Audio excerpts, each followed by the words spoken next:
Hello and welcome to the Harry Man Show, episode 62.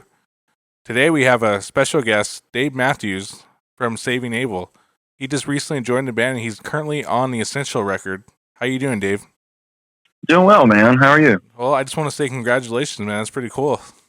Well, thanks, man. Yeah, it's going to be a good time, man. I'm excited about what the future holds and just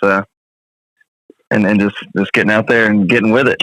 So a little bit of the backstory, you were actually friends with the lead singer, Jared. Is that correct? Yeah, man. We met at a jam night. They have these cool little jam nights in town, and I guess tribute shows is what they would call them. And that's kind of how we met. I got asked to play one of them, and he just so happened to be a guest singer on it, and somebody was late to the rehearsal, and they turned around in the rehearsal room and said, "Does anybody know Mud Shovel by Staind?" And everybody pointed to me, and I went, "Yeah, I know it." And I jumped up there and nailed it to the floor, and he was like, "Oh, well, I guess we're friends now." And we slowly developed this relationship, and it felt comfortable because we're from the same area. We're both from Mississippi. Okay. So it was kind of like like meeting your cousin or something for the first time. You know what I mean? Oh, nice. And you guys are currently in Tennessee, is that correct? Yeah. He lives in Franklin. I live in Smyrna, which is, both 20, 25 minutes outside of Nashville. So. Oh, nice. Good stuff. That's a busy area. Yeah, it's cool. I didn't really want to move into Nashville. It's too much. And I've got my wife and my kid, and it's just too much going on there. So it's a little slower where I'm at, but I can easily get to Nashville within 25 minutes, Now, going forward, did Jerry kind of just reach out and have you fill in for gigs, or did he have his own band on the side there? Yeah, so what happened was a great friend of mine, Jeremy Barber, who is now the guitar tech for Three Doors Down, he texted me randomly one day and was like, "Dude, I've got a gig with Jared Weeks from Saving Abel." And I was like, "Oh, right on," and I didn't even put two and two together. I was just like, "Oh, cool," But Jeremy and I we still have this amazing relationship where we pretty much talk to each other every other day. I mean, he became like a brother to me, and he texted me out of the blue and told me that he had that going on. I was like, "Oh, that's cool." And then because I was still working a day job at the time, so I was like busy and like could look at my phone every once in a while. Yeah. And I'm working or whatever, and then I was like, well, just kind of jokingly, like, well, if he needed a drummer, let me know. And he's like, "Yeah, that's what I'm texting you about." And I'm like, "Oh, all right, okay, cool." Yeah. And he was like, "Okay, by the way, Jared remembers you, and Jared likes the way you play, so here's his number." And I was like, "All right." So I like hit him up, and he was just like ecstatic to talk, and he's like, "Yeah, dude, I like the way you play. You're really cool, and you got long hair, and that's rad." And I was like, "All right." So, but he didn't really know that I knew as much material as I did because, I mean, dude, I grew up hearing Saving Abel. Like when I was getting ready for school in the morning, they would be on MTV like every morning at the same time. Yeah. And I'd be putting my shoes on, like going to school, Surreal, isn't it? Yeah. It's cool, man. It's really awesome to be from that area and like to be around people that are from that area that understand, the living situations on occasions there, we all kind of grew up the same, Yeah. And that's kind of what made things better. But yeah, no, Jeremy texted me, and I called Jared, and my tryout wasn't even a tryout. It was a show. Like it was a film thing we did called Hello TV. Huh. And I went in, and it was just solo stuff, and it was like half Saving Abel, half solo stuff. So I learned all it, and we got one good heavy day of rehearsals, and the next day it was filming. Oh, wow. So after you got past the introduction stuff, did you kind of have a chance to go in there and kind of tighten everything down? And how long did it take you to get really comfortable with the whole catalog? Probably like because I was playing so many gigs and working a day job, I would just like take 2 songs. Yeah, I would just like take 2 or 3 songs a week and just listen to them a lot, and then kind of chart them and learn them at my own pace for a little bit there because I had a little bit of time to learn everything. But like I'd say if I were to total up all the hours and days with all of the material and his material, I probably have about 2 weeks in it. Oh, that's not too bad. Yeah, it took me about 2 weeks to like nail down all of the Saving Abel stuff that he had wanted me to learn and his solo stuff. So yeah, about 2 weeks, and that was juggling a day job and a family and other gigs on top of that. Well, you did great, man. Good job. Well, thanks, dude. Yeah. It's a lot of listening. You know, like even at work, like I wasn't able to listen to songs at work because it was loud. You know what I mean? Yeah. So I know I'm jumping ahead, but I know you guys have a couple gigs booked, but is there any touring in sight, or what's kind of the big plan with the band? Well, so we start rehearsals like August the 2nd or 3rd, I think. And we'll do that for a few days, and then on the 6th we have this like acoustic show. Oh, nice. At the rehearsal studio that we're at, because they have the stage on the other side of the building, and we'll play there and do an acoustic meet and greet and all that stuff. So that'll be like our first like together performing in front of people. And then on the 13th, we have a gig in Lansing, Michigan, and I think it just kind of goes from there. We're pretty much, we're pretty busy for the rest of the year. And then February, the new record comes out, and then we start really hitting it. Nice. So it's pretty much gonna domino effect from that point. Yeah. I definitely foresee it getting way busier. All right on. Well, now that I'm gonna take it back a little bit, I know you were listening to Saving Abel growing up, but what got you into drums in the first place? So, my grandma owned a property on her property, and she would rent it out to people. Mm-hmm. And the kid that lived there had a drum set, and I guess he was playing it in the living room, and it was getting annoying, which that happens if you're playing in the living room. Yeah. So they pulled the drum set out of the house and put it in my like the storage building that my grandma had. And one day I was just like walking through the yard, and I saw it through the window. I just saw this drum set, and I was like, "Hey, what's this drum set doing there?" And they're like, "Oh, it's the neighbors. It's the neighbors." And I'm like, "Oh, can I play it?" And they're like, "No." I'm like, "All right, whatever." So like, a couple days passed, and like I randomly got the key to the shed, and I went in there, and I sat down behind the drums, and there were sticks in the floor. They had tape all over them and everything. Mm-hmm. There was no throne, so I just grabbed a chair and sat behind them, and I just went whack. And when I did that, I was like, man, that's loud as hell. I like it. Yeah. And I would just sneak in there and kind of play on them. And then I went in there back to the house, and they were like, what you been doing? And I'm like, oh, I was playing the drums. Kind of like on the Step Brothers thing. It's like, why are you all hot and sweaty? Like, yeah. I've been playing the drums. And then I told them, I was like, I want a drum set. And they were like, I don't know, man. And kind of played it off for a little bit there. Well, they knew what you were doing, obviously. Yeah, and like everybody, because I never really had like a stable home when I was a kid. I bounced around to like 11 different schools, and like, oh wow, I was living with my grandma for a little while, and I tried to live with my mom, and I lived with my dad for like a year. Like, I bounced around my whole life. So like, when it was time to like put me through school or put clothes on me, it was like a team effort.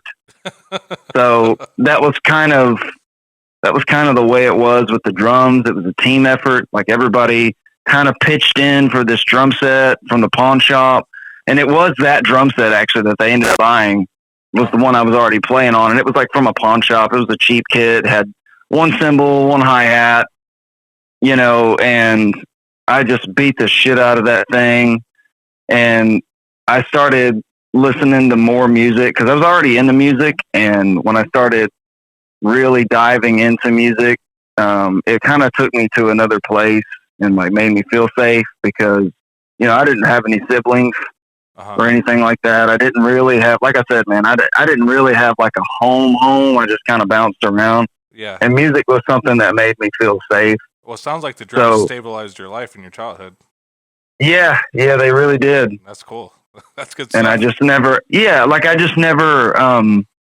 didn't really feel safe or comfortable around anything else but the drums because it's so loud and like primal that like, you're behind this shield. I mean, nobody's going to try to hold a conversation with you while you're beating the piss out of the drum. No, like, not at all. you know what I mean? Yeah. So like, I guess I was just alone, and it felt nice to be alone. But they pitched in, they bought them, and then I was probably 14 at the time, and I got more obsessed with them as I went on, and found out that you can add things to a drum set. Found out that you could like tune drums a certain way, and like I got really nerdy about it. So I would get these musicians' friends magazines in the mail, and like that's what I read instead of reading books in school, because I dropped out of high school when I was 16. Okay.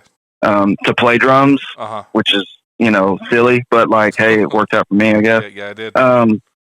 So I that's what my focus was on, was just drums all the time. And later on, I found out that my dad had been paying child support for a long time, and they just kept putting it on this child support card and didn't tell me about it. Oh, wow. And then one day I seen this exchange, and it had my name on the child support card. And I'm like, wait a minute, what is that? And why does that have my name on it? They're like, this is your child support. I'm like, how much is on there? And they're like, a lot. And I'm like, because they never used it. Because it was cheap to house a teenager. Just get him some snacks and send him to school. He gets fed at school, and he's always outside mowing the grass. So it's not, it doesn't cost a lot of money to keep this kid around. So I guess they like saved up the child support or whatever. Mm-hmm. And when I found out about it, they're like, wait a minute, we got to go to the mall to get you some clothes, to go to school. Yeah. Dude, I bought 2 shirts, but I went right across that street, and I took that card, and I bet I bought $1,000 worth of equipment. Oh, nice. Do you remember what the kit was? Yeah, it was a PDP FS series birch kit. Those good stuff. You got the 5-piece, I'm assuming? Yeah, it was the 5-piece. Yep. I bought that. Was it the tobacco fade? I remember that being a common one. Yep, it was a tobacco fade. Yep, sure was. Nice. I still have that kit too. Nice. They're great sounding for the money. I actually have a couple of those myself. Yeah, I bought that thing, and dude, I gotta I was geeking out so hard over it. I bought the Super B8 cymbal pack. Yeah, but I went from one. Yeah, I went from one shitty cymbal that I had, just nothing, to oh yeah, we got the good stuff now. And the free 18-inch crash, I was man, I thought I was something. And then I bought my first I bought my first double bass pedal, which is a DW 2000 series pedal. And that's when everything changed. Everything changed when I upgraded my equipment, because then I felt like I could hold my own playing the songs now. You know what I mean? I'm not reaching for the same cymbal. Yeah. I guess that's when musicality kicked in. So I started learning heavier stuff. So I picked up Wormwood by the Acacia String, and because I'm a huge metalhead. Oh, nice. And I started playing along to that and stuff like August Burns Red, and like it just got heavier and heavier. And the kids in school were weirded out by it, except for this one guy, and we would jam all the time. My friend Brian. And he got it, and he wanted to be alone playing his instrument too. Mm-hmm. But I always wanted to be in this band that was up the street from me, and I guess they were just too cool for me. I don't know, but like I learned all their stuff. It was like Breaking Benjamin type music, and I learned all of it. And I was already playing metal at the time, so like just playing time and with a little double bass every once in a while. Like I was like, oh, I could do that, because I was, 15 and cocky at the time, because I was, because I had B8 cymbals and I thought I was cool. So at this time, you're about 15, 16 years old is what you're saying? Yeah, I was like 15 when I started getting into metal. So what was the bad habits and the good habits you were picking up that you can kind of look back on at this point? Man, bad habits, technique, fundamentals and technique. That was something that I didn't learn till way later. Yeah. Like I did not realize that the reason why I was sore after playing is because, like I'm shooting from my elbows and my shoulders, and you know what I mean? I wasn't relaxed at all. I was just beating. Aiming for the floor the whole time? Yeah. Oh yeah. Like I was just wide open, there are old videos on YouTube, like somewhere, where I'm just, man, I cringe when I watch it because I was just so wide open the whole night, and I don't know how I even pulled it off. I was, time was in and out, and I was just beating everything, and like, the symbol choices. But at the same time, I don't regret that because you shouldn't. No. You gotta make mistakes. You gotta grow. Yeah. So. But it's fun to look back, though. Yeah, I do, and I'm like, oh God, why did you use that heavy ride symbol for a crash? Like, whoa, that is not smart. So you mentioned you're a metalhead. Were there any metal drummers that you were just kind of thought were God at the time that you were looking up to? Yeah, man, I was really into Kevin Botot from the Acacia Strain because he plays with such like intensity and power, but it's very straightforward. It's not quite like blast beat metal, but it's like it's I don't know, man. I don't know how to explain it. Like I guess in like a drummer's terms, like his single strokes were really clean and strong. Precise. And he played double bass, but it's not like killer fast, extremely fast double bass. It's just kind of like very punctual. I don't know. It's very like muscled, like power type stuff. You know what I mean? Yeah. Like there's like Kevin. To me, there's like Kevin, and then there's like Gene Hoglan. Oh, no, yep. And that's kind of that was kind of my thing when I was a teenager was Kevin, Kevin Lane from Whitechapel. Nice. Probably Matt Greiner from August Burns Red. He's excellent as well. Yeah, and just various other drummers. But as I got older, I started listening to, I guess I'm not going to say I got softer. I just kind of matured as a musician. So metal, so metal was just kind of fell to the wayside, and I started getting into my favorite band, Deftones. Oh, there you go. And Abe Cunningham was the first dude that ever blew my mind because he could play with intensity, but like he's just got this wild pocket about him, and like I still can't get that one song. Oh, it'll come to me in a second, but that one shuffle on the number 2 on White Pony is still Digital Bath. I still play that. Digital Bath? Yeah. that's my I sound check with that every time I get a chance. Yeah, that's one of the coolest grooves. You really have to sit there and listen to what he's doing on that. Oh yeah, it's sick, dude. I love all of the records. I have a massive Deftones tattoo on my arm too. Oh really? Yeah. I'm a Deftones nerd, man. I listen to nothing but Deftones. But yeah, man. After that, I got into like Matt Cameron from Soundgarden. Like he was a really big influence because I was always into the drummers of the bands that I liked. I never geeked out over like the Vinnies and Gads and all that. Like that just never really done it for me, to be honest. Like they're cool and I respect them, but like it's just never my thing. Like I never got into fusion or anything like that. Yeah, it wasn't what you were listening to. No, I listen to a lot of rock, and I still to this day listen to a lot of rock and metal. I don't really, I tried the jazz thing and I started sneezing. I guess I'm allergic to it. Like I just, yeah, man. I learned fundamentals, as far as like holding swing patterns and stuff when I moved here, but going out and listening to jazz, no, don't do it for me, man. So kind of jumping forward, how much longer after that did you kind of move to the Nashville area? Was it a time or did you kind of start a family, then move to Nashville? How did that work out for you? Yeah, it was weird. So like I was working at a glass company in Mississippi and I lived in Oxford, but I was cutting my teeth there in Oxford and I didn't realize that I was making a career out of it. Like I was like, I had blind confidence, like I was just getting, just doing gigs because I'd been in a few bands and then I started doing gigs.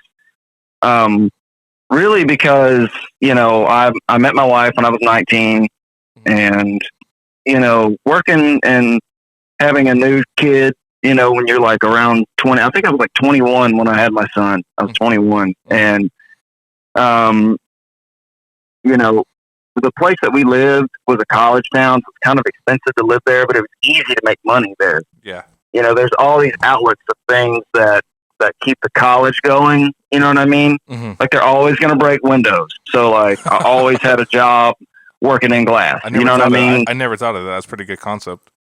Yeah, no, that's the way it was. And then, there were football games there too, so they tailgate a lot. Uh-huh. So I was putting up tents in the tailgate for in the grove for the tailgaters, and making money on the weekends. And then when that wasn't happening, I kind of got my feet wet in the local music scene. Uh-huh. So I was playing with a couple of cover bands at the time. Mainly I did all of this because I couldn't afford diapers. Okay.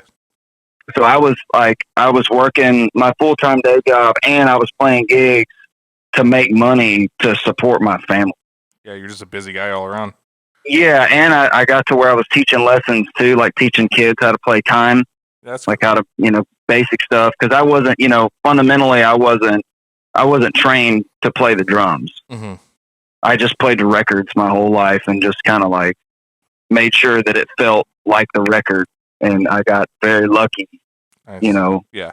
So that was kind of how all that happened for me. But yeah, no, I started playing gigs to feed my family. I didn't really do it because I was like, I'm going to make it someday. It wasn't even that. I was just doing it because I had to, That's kind of cool and sad at the same time. You know what I mean? You got real refined in the time that you were just going through the motions, and that makes sense.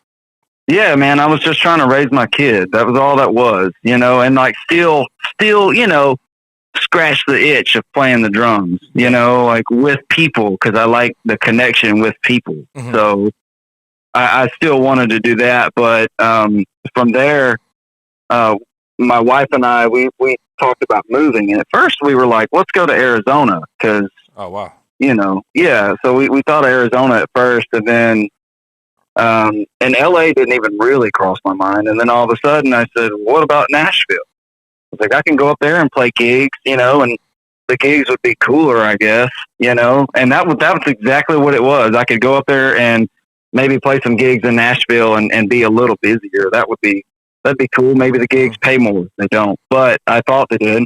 And, it kind of just went from there. She said, oh yeah, that's cool. Let's go up there and visit. So we came up here and we visited one weekend, and, I watched these drummers, and I was like, have you ever been to Broadway in Nashville? Not in Nashville, no. So when you walk down Broadway, everywhere you look, there's a band playing. I've heard and that. And there's multiple bands in each building. There could be up to 3 to 4 bands in one building playing at one time. Jesus. That sounds horrible. That concept sounds terrible, but for some reason it works because it's on different floors. Huh. That's and cool. They make a living doing that. I mean, there's guys here that play 8-9 hours a day just playing their music 8 or 9 hours a day downtown. Jesus. Yeah. Their shifts 10 to 2, whatever, 2 to 10, 2 to 6. You know what I mean? It's like a whole thing down here, and it's cool. Not my thing, but it's cool. But I slowly realized that man, I could. Something, I guess it was called the music bug that bit me, but I was like, I could probably make a living just playing drums. Yeah, that's so. Yeah, and it was a strange thing for me to grasp onto, because when we moved here, it was like a culture shock. Mm-hmm. It really was, because all these people were so hungry and competitive, and it kind of stressed me out. I just didn't really get into all that. And I never had a complex or an ego or anything. So it was just kind of strange to digest that, watching somebody come up to me and ask me about stuff I didn't have a clue about. You know what I mean? One guy walked up to me and was like, dude, you got a pretty good pocket. Where'd you study? And I'm like, my basement, my house, my shed, just wherever I could. Yeah, just wherever I could play, I guess. And they're like, oh, I went to Belmont, or oh, I went to Juilliard. And I'm like, oh, that's weird. Are you in debt now? And, yeah. I'm like, did it pay off? Yeah, that was kind of I always looked at music school wow, you're going to be in debt to do something that's not going to make a whole lot of money. I mean, you can really say that about any kind of college now. You know what I mean? Yeah, it's cool, but and I appreciate it, and trust me, I have I've learned some things from drummers that are schooled. Let me tell you, like, and I've learned some of the best lessons. I didn't start really taking lessons until I moved here. Really? Yeah, no, I couldn't play a rudiment. I couldn't do any of that till I moved here. Huh. Yeah, I went through a whole year of just like, like this weird pent up anxiety because like I felt bad. I was like, man, I moved my family here and like I don't know shit. Well, it paid off, dude. So yeah, don't look at it that way anymore. No, oh, absolutely not. It was all like a learning thing, and like I thought it was just awesome that I was able to overcome it and go, whoa, this is a weakness. Okay, fix it. This is a weakness. Okay, fix it. Like, mm-hmm. And I would do these jam nights in town with these heavy hitters, and I still do to this day. But like, I mean, you get up on the stage in front of anywhere from 200 to 700 people. You play a song that isn't rehearsed, that you were just given a week or so to learn, mm-hmm. and you got to get up there and nail it damn near note for note. You get no rehearsal, you get no sound check or anything. Yep. And you got to go do it at like a pretty good sized venue. Like I did a Rush night one time. I had to learn a Rush song. Oh wow. And yeah, I didn't get a sound check. I got up there on somebody else's drum kit and played it, as close as I could to the record. And we sold it out that night. It was like 600 people there, and we sold the venue out. And I got up there and played Rush in front of people. Like, wow, that's pretty good. Dude, it was wild. Like that was crazy. Like I was out of breath. It was weird. Like, but it was cool. Like I don't take that stuff for granted. So that was fun, because I deleted my history and my ego when I moved here. Like when I moved here, I just like cleaned the slate. So like every little achievement I made, I was like, all right, that's cool. Well, if I die tomorrow, I got to do that thing, I guess, and that's kind of been my whole mentality the whole time. Well, that was cool, and then I'll just go on with my life. And then the phone rings and I'm like, wow, that's even cooler, man. Wow. Thank you for thinking of me. I'm so humbled, you know what I mean? So it was never competitive or anything. It was just kind of, oh, cool. I get to do this thing right on, and then I just keep going forward. But I didn't know that the bug would bite me so bad that I all of a sudden laser focused on what I wanted to do. I was like, I want to be a rock drummer. Mm-hmm. And everybody's like, are you crazy? You got to do gigs. You got to make a living. I'm like, no, I think I can play in a rock band here, and I think it's going to be fine. Yeah, I think you accomplished that. Dude, as soon as I said that, as soon as I just nailed it to the floor, I showed up to every single rock tribute there was. Uh-huh. And it was all in my comfort zone, and I could hit as hard as I wanted to, and within reason. But like, I could be myself, and I finally let myself go. And as soon as I did that, like the phone started ringing. Yep. And it was for everything I could think of. Like, now there were times fundamentally where I would be working on my fundamentals. You know what I mean? Like I would be working on, blues and all these other things and variations of train beats and variations of things to get you through something or funk. I started listening to a lot of funk with Lettuce and, uh-huh. And working on my pocket and trying to develop my timing to where you don't lose the one in multiple situations. Yeah. So pretty much always landing on the right beat at any situation. Yeah, like anytime, like I would go to these blues improv jams, and I went there for like 2 years. There's this little bitty blues jam that's awesome, like up the road from my house, and I would go there every Thursday night. I remember when I lived in this town called Shelbyville, I would drive 45 minutes every Thursday night. Mind you, I had to get up at 6 the next morning. There was a lot of nights where... Ooh, that's rough. Oh, dude, there were nights where I was out till 3 a.m, and I would come in and just lay on the couch and then open my eyes what felt like 10 minutes later, and I was going to work. Yeah, I've been there. I know how that goes. It sucks. Yeah, man. I mean, it was just, it was just brutal, dude. But I learned how to like play a shuffle, and I learned how to like, play 12-bar blues and variations of things and stuff. And believe it or not, I got hired at a blues jam because of my shuffle. Oh, really? Yeah, because I combined the heavy hitting with the shuffle, and I got this heavy hitting blues gig with this guy named Lance Lopez, and he is absolutely the coolest dude I've ever met. Like when I got that gig, I was like, "For real, you like me? For me, man?" And he's like, "Hell yeah, I do. Here, now play these drums." Like, yeah, like when I first met him, it was awesome, dude. He was like, we jammed or whatever, and he was looking at me. And we were vibing on stage. Mind you, this is improv. I have no idea what we're doing. And he just turns around and he goes, "All right, man, I want to shuffle in E. Here we go." And I counted it off and went right into it. And as soon as I locked in with everybody, luckily I had a really good bass player that night. And we all locked in, and I sat down for a second when I got done playing, and he slid me his phone, and he was like, "Hey man, put your number in here."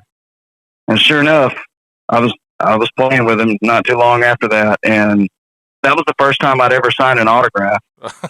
Right on, man. That was cool. Yeah, we went to this little bitty comeback venue. You know, he was just getting his feet wet here in Nashville, and we were going back to Knoxville to play a gig, and dude, there were people coming from all over to come see him. Yeah, you know, because he has such a large following. And I had to sign somebody's guitar. I mean, I was signing all kinds of stuff. It was kind of wild. You know, I had never experienced anything like that. You know. Yeah, that's another one of those surreal moments to put down. Yeah, it just I don't know. Everything just kept snowballing, and then you know when I would get home, you know, I would sit down and be like, "Wow, I think I need to quit my job now." And my wife was like, "For real?" And I'm like, "I think so. I don't think I need a day job anymore." That's a dream, man. Yeah, and then, dude, one day, so it was funny how I quit my job because all these, you know, Lance called me, and then I knew that I could do more gigs because I started building up my gig repertoire of bands that I like to play with that I already knew their songs, so I didn't have to like break my neck to chart a bunch of songs 3 nights before because I taught myself how to chart music too. Oh wow, that's a good one too. Yeah, like if anybody moves here or whatever, get the Jim Riley book, the number book. Oh, nice. The Nashville number book. Yeah, and go through that. I went through it and memorized it, and now I can chart like anything. But yeah, that's very essential to have here. Be able to chart music and play very quickly. Yeah. It also helps in studios because you only get one time. Yeah. There's no. So you know, yeah, that came in handy later on with the whole Saving Abel thing, by the way. So I wanted to talk about your current gear. So you currently have a DW drum set you're going to go on the road with them. Is that correct? Yeah. I went on and bought the DW Performance Series. I'm getting my feet wet with DW. And Meinl cymbals. I recently just bought a whole set of those, and I'm trying to get my feet wet with these guys. I don't have any endorsements or anything like that. I'm one of those humble dudes that'll I don't mind buying till I die. It don't bother me. You know, I didn't get into this business to be famous or to, you know, get endorsements or be recognized on that level. You know what I mean? I just like connecting with people and playing music. Well, I think that's going to come to you no matter what. So I think that will pay off for you. But you're playing the Performance Series. What kind of snare are you playing on that right now? I've got a 14 by 6.5 thin aluminum. Oh, nice. DW snare. Yeah. It's got the 3 position switch on it. Those things crack pretty loud too. You, for playing rock, are you kind of leaving a little bit on the wet sound, or are you kind of cranking it up there? I crank it up. Yeah. That's so easy with those snares too. Oh yeah, I crank it up. Like, you know, I make sure that the bottom head's not really tight because about third song I will blow through a bottom head. Oh yeah, I've seen it happen. Yeah, definitely. Yeah. So as long as your snares and your head is, you know, cohesive with one another, you know, you don't have to worry about that too much. That was another thing that I had kind of learned here and there. Yeah. So what kind of heads are you running on the toms there? Evans. I've been playing Evans head since I was 17 years old. Oh, nice. And I imagine you're playing the 2-play at this point, right? Oh, absolutely. Nice. Now, I want to ask, are you currently giving lessons, or is that something that's kind of on the back burner at the moment? Yeah, I give lessons. I was offered to teach at a couple of schools around here. But like every time I would want to teach, you know, or every time my schedule would open up to teach, the phone rang. Yeah. And I had a gig or I had to go out of town. I was like, well, alrighty then. Like, maybe I can just get one day a week over here at this school. Nope, didn't happen. Yeah, pretty As tough. soon as I quit my job, it just went haywire. Now, I want to ask your outlook on it. And a lot of bands are just releasing one single at a time. Do you think that's smarter than releasing a whole album at this time, or what's your outlook on that one? Well, if you're a fan, then albums all day. Yeah. But like if you're just I don't want to say average music listener, but like if you bounce from song to song all the time, I mean, I do myself, but I also can name off 5 albums right now that I can listen to all the way through nonstop. Mm-hmm. You know, which is pretty rare, you know, these days anyway. But yeah, I think singles, if you're trying to grab attention, you know, you need to find your market and find your people that like your band, and then like, you know, nail that down. Like if you're in a, like, I don't know how to explain it. Like Deftones did it with their last record. So they came out with Ohms first, their single. Mm-hmm. And like, as a Deftones fan, like a diehard fan and a musician, that didn't really do it for me. Yeah. I was like, nah. But I was like, well, they don't put out bad material, so I'm going to wait till the next single. Yeah. Sure enough, the next single come out, and I was like, so that was going to have to grow on me. But when they put their album out, I was like, yes, I found 4 songs on this album. If I could find 4 songs or more, it has become a favorite album of mine. Yeah, so you kind of lose that whole touch with like listening to the album front and back that when you buy a CD when I was a kid. Mm-hmm. Yeah. No, my first CD I ever owned was Nevermind. Oh, really? Yeah, that was the first CD I ever learned to play along to. Wow, that's a pretty good rock album to learn to. Yeah, no, I was like, I need to learn how to play in Bloom, and that was my first.